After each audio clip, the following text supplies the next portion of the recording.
सरकार अगर अनलिमिटेड पैसा छाप दे तो इस देश की गरीबी दूर हो जाएगी, सभी अमीर हो जाएंगे और इस देश में गरीबी से कोई भूखा नहीं सोएगा।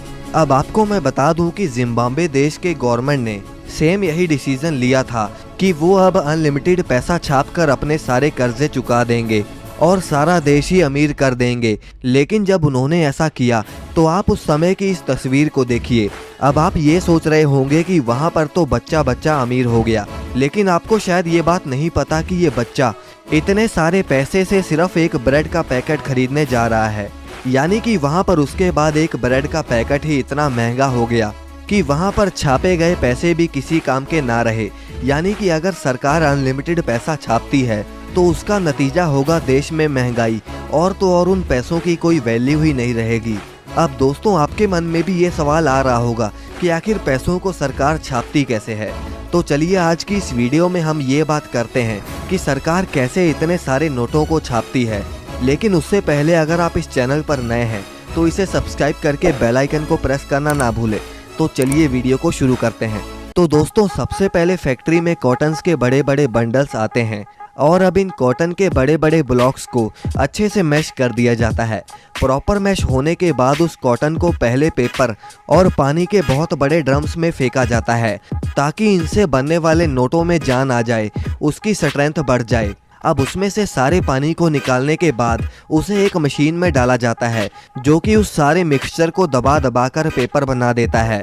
अब दोस्तों, आपने देखा होगा कि इंडियन करेंसी पर गांधी जी का वाटरमार्क होता है और यही वाटरमार्क करेंसी को बनाने में सबसे पहले लगाया जाता है। अब एक तरफ मशीन में वाटरमार्क पेपर पर चढ़ता है और दूसरी तरफ वही पेपर का बड़ा सा रोल बनता रहता है। अब उसी बड़े से रोल में से कुछ पेपर का सैंपल इंस्पेक्शन टीम ले जाती है ताकि वो चेक कर सके कि कोई गलती तो नहीं हो रही।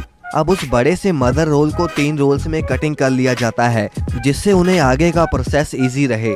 अब दोस्तों, आपने देखा होगा कि नोटों पर होलोग्राम लगी होती है जिसे हम तार भी कहते हैं, और ये हर नोट में अलग अलग रंग की होती है और ये होलोग्राम भी वाटरमार्क के बाद नोटों के ऊपर लगा दिया जाता है। अब इसके बाद पेपर का विजुअल इंस्पेक्शन होता है जो कि कंप्यूटर के ज़रिए किया जाता है और ये क्वालिटी इंस्पेक्टर अच्छे से चेक कर लेते हैं कि नोटों पर लगा वाटरमार्क और होलोग्राम ठीक है भी या नहीं। अब उसके बाद वो पेपर का रोल इस मशीन पर लाया जाता है जो कि छोटे छोटे टुकड़ों में काट देती है। अब इस प्रोसेस के बाद इन पेपर्स के रोल्स को प्रिंटिंग एरिया में भेज दिया जाता है। अब दोस्तों, प्रिंटिंग एरिया में जब रोल पहुंचाया जाता है तब वर्कर उन पेपर्स को उठाकर प्रिंटिंग मशीन में डालता रहता है और प्रिंटिंग मशीन एक एक करके पेपर को आगे भेजती रहती है। अब दोस्तों, प्रिंटिंग सेक्शन में भी नोट 3 तरह की प्रिंटिंग से होकर गुजरते हैं। अब जैसे कि पहले पेपर ऑफसेट प्रिंटिंग से होकर गुजरते हैं, जैसे कि ये देखिए, ये मशीन 50 यूरो का नोट छाप रही है और इसमें रेड और ग्रीन कलर यूज़ होते हैं और इसीलिए मशीन में भी रेड और ग्रीन कलर वर्कर्स द्वारा डाले जाते हैं। अब इसके बाद क्वालिटी इंस्पेक्टर ये चेक करता है कि करेंसी पर लगा कलर कहीं ज़्यादा डार्क या ज़्यादा लाइट तो नहीं हो गया, और इस प्रोसेस के बाद नोट जाते हैं सिल्क स्क्रीन प्रिंटिंग में। अब जैसे कि इस नोट पर 2000 लिखा है जो कि एक एंगल से अलग रंग का दिखता है और दूसरे एंगल से उसका कलर चेंज हो जाता है, तो ये वाली प्रिंटिंग सिल्क स्क्रीन प्रिंटिंग में करी जाती है। अब फाइनली लास्ट टाइप की प्रिंटिंग है इंटेलियो प्रिंटिंग। अब इस प्रिंटिंग में नोट के ऊपर टेक्सचर प्रिंट करे जाते हैं जिससे अगर आप नोट के ऊपर हाथ लगाते हो तो आपको पता चलता है कि कुछ लिखा गया है, और उस तरह के टेक्सचर इंटेलियो प्रिंटिंग में लगाए जाते हैं।